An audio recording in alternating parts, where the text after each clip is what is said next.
Bonjour à tous, heureux de vous retrouver sur le plateau de Paris Turf TV pour votre quotidienne reçue 5 sur 5, l'émission du Quintet Plus et du 5-5. Pour m'accompagner aujourd'hui, Benjamin Nisol. Bonjour Benjamin. Bonjour Philippe, bonjour à tous. Benjamin, direction Vincennes ce samedi avec le Prix de Croix, une épreuve de qualité, un groupe 2.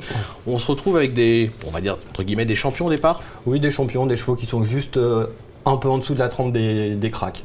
D'accord. Donc voilà, c'est un parcours de tenue, ils sont tous au même poteau, les meilleurs devraient pouvoir s'exprimer pleinement. Ok, bah écoutez, on va voir justement par rapport à votre sélection, si vous avez placé les meilleurs en haut, ça serait assez logique, on vous écoute. On a essayé, en tout cas j'ai placé le 16 Athos des Elfes en tête, devant le 9 Duke of Greenwood, le 12 Amiral Sacha, le 17 Africaine, le 14 Anamix, le 6 Artiste de Joude, le 8 Taste of Bourbon et le 5 Alpha Saltor. Ok, concernant votre favori, le numéro 16, Athos des Elfes, on ne pourra pas se le cacher, c'est un peu notre chouchou au sein de la rédaction.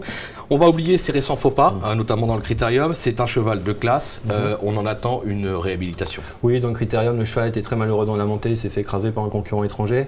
La fois d'avant, dans le pré-octave d'Ouenel, on ne peut pas le condamner là-dessus parce que le cheval n'a vraiment pas fait sa valeur pour finir.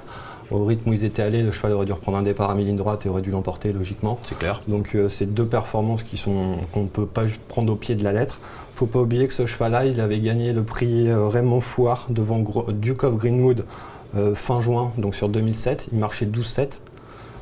Ensuite, il a gagné le Jules Thibault devant Aladin des Cajoles à Kim du Cap-Vert, également sur 2007. C'est pas mal, un petit chevaux qui trotte. C'est son parcours, il a couru 2 fois sur ce tracé, il a une victoire, une place. Il est bien engagé, il fait partie des plus riches, je vois pas ce qui va l'empêcher de renouer avec la victoire. En plus, on sait que le cheval a très bien travaillé. Donc, on est d'accord et on va même le pousser. Vous lui opposez le numéro 9, Duke of Greenwood.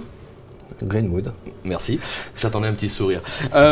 Lui aussi, on va oublier sa performance, sa prestation plutôt dans le Critérium continental. Il a des titres à Vincennes, c'est un cheval capable de trotter 13 sur ce parcours, donc on ne peut pas l'écarter. Bah oui, donc c'est le dauphin d'Athos des Elfes dans le Raymond Fouard. Ce jour-là, il lui a donné quand même assez chaud aux fesses, notamment je me rappelle l'entrée de ligne droite, il avait filé toute la route et on avait même pensé un instant qu'il aurait pu le taper pour finir, mais il n'en a pas eu l'occasion. La dernière fois, en effet, dans le Continental, c'était compliqué, le cheval avait le 13, c'est plus un cheval de tenue, c'est un cheval vraiment de 2007, grande piste, 2008. Là, le cheval est régulier, il a été associé une seule fois à Robin Baker, c'était dans le prix de Chenonceau, c'était très récent. Il est 3e ce jour-là, on renouvelle l'association, défaire des 4 et je crois que l'entourage, si je ne dis pas de bêtises, est très très chaud. Bah, écoutez, on va lui faire confiance une nouvelle fois.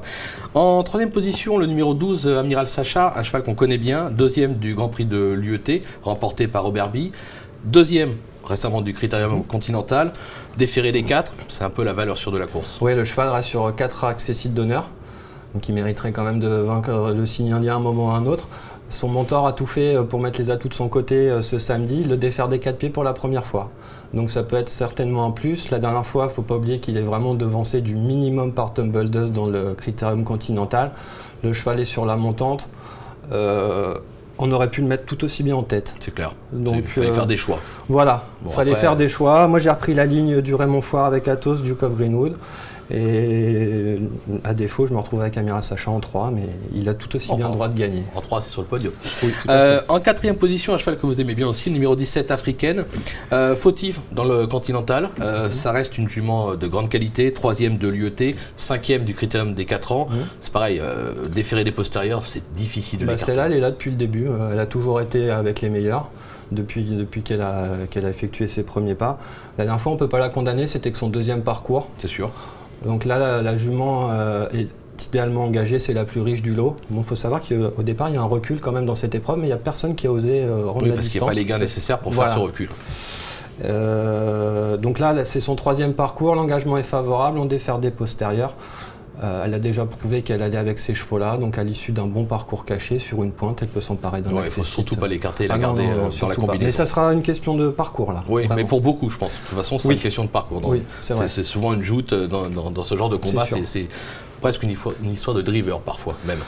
Souvent même, je dirais. En 5e position, le numéro 14, Anamix, encore une femelle. Alors, elle est aussi douée sous la selle qu'avec un sulky. On se rappelle qu'il y avait un brillant succès dans le prix Ariste Aymar début décembre. Sur cette performance, là encore, on ne peut pas l'écarter. Oui, bah, c'était sa dernière tentative. Elle a gagné brillamment. Elle a beaucoup plu à Franck Nivard ce jour-là. Visiblement, elle a bien récupéré de ses efforts. Elle s'entend à merveille avec Franck. Ils ont été associés à 12 reprises. Elle est 10 fois à l'arrivée, 4 victoires. Et les 2 fois où ça s'est mal passé, elle est disqualifiée pour être partie au galop. Ensuite, elle a prouvé sa forme. C'est clair. Et elle est disqualifiée d'une 2e place après enquête. Donc limite, ça pourrait faire du 12 sur 12. Sur sa forme, elle a le droit de confirmer. Mais au niveau des chronos, voilà, oui. Moi je la préfère plus pour une place parce qu'au niveau des chronos... Il faudrait qu'elle s'améliore nettement. Voilà. Mais bon, avec Franck Nivard, on ne sait jamais, tout est possible. Tout à fait. Justement, on va voir, puisque Thomas Arnaud, qui s'est rendu à Cannes-sur-Mer, a été à la rencontre de Franck Nivard, qui nous parle des chances du numéro 14, Anamix. C'est le moment de la Minute Terrain. On l'écoute. Franck Nivard, Franck, bonjour. Vous serez partenaire de Anamix dans le Quintet 5-5 de ce samedi. Que pouvez-vous nous en dire? La jument est bien, elle vient de bien gagner attelée, elle est en forme. Maintenant elle monte un petit peu de catégorie, il y a 2-3 chevaux supplémentaires, des mâles. Enfin là, son mot à dire. On peut la conseiller à nos auditeurs au moins pour une place? Ouais, je pense, ouais. Avant le coup c'est plus une chance pour une place. D'accord, merci beaucoup Franck et bonne. Bon, apparemment Franck est d'accord avec vous, plus pour une place, notamment par rapport au chrono, il faudrait vraiment qu'elle s'améliore pour venir disputer la victoire. Je ne suis pas driver, hein. Franck, voilà. c'est sûrement sûrement beaucoup plus que moi. On peut lui faire confiance. Voilà. D'accord. Benjamin, merci pour toutes ces informations. C'est moi. Moi, demain, je vous donne rendez-vous sur ce même plateau. Ce ne sera pas moi, ce sera Alexandre de Kopman qui sera avec Damien Cazé de mémoire pour un Quintet Plus 5-5 dimanche à Vincennes. Merci à tous et bon jeu. Au revoir. Bon jeu.